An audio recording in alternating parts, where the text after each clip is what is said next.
আজকের রেসিপি ইলিশ শাপলা।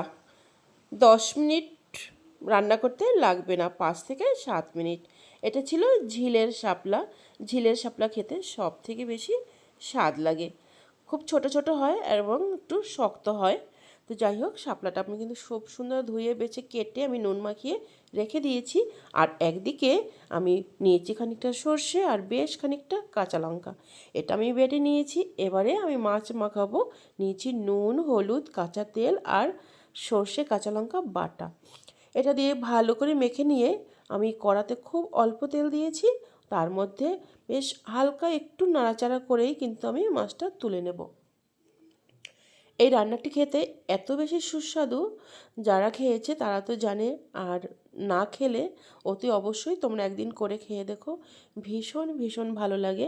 এই রান্নাটি দিয়ে খেলে তোমার পেট ভরে যাবে কিন্তু মন ভরবে না।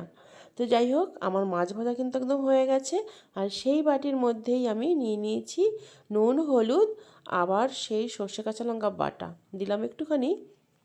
কড়াতে তেল আর সর্ষে ফোড়ন, সর্ষেটা একটু ডলে নিয়ে দিয়ে দিলাম মশলাটা একটু কষিয়ে দিয়ে দিলাম জল, একটা কাঁচা পাকা লঙ্কা। আমি কিন্তু এটা রান্না করব, তার জন্য কিন্তু আমি কষানোর আর বিশেষ ব্যাপার নেই। আমি শাপলাটা দিয়ে ঢেকে রাখবো মাত্র 2 মিনিট।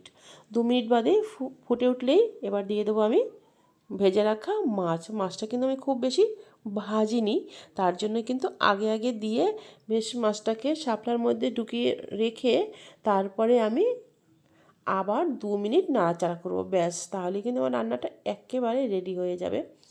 এত সুন্দর গন্ধ বেরিয়েছে যে তোমাদের কিছু মানে বোঝাতে পারছি না। যাই হোক, রান্নাটা কিন্তু আমার ফাইনালি হয়ে গেছে।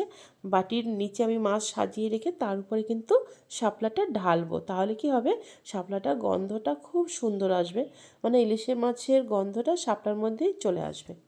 যাই হোক, রান্নাটি আমার একেবারে রেডি হয়ে গেছে। এখন তো শুধু গরম ভাতের অভাব। গরম ভাত দিয়ে এমনি করে রান্না করে খাও, দেখবে এত এত ভালো লাগবে, তোমাদের বোঝাতে পারবো না, তোমরা খেলেই বুঝতে পারবে। তো ভালো লাগলে ভিডিওটি লাইক করবে আর অতি অবশ্যই সাবস্ক্রাইব করে নতুন বন্ধু হয়ে থাকলে টাটা।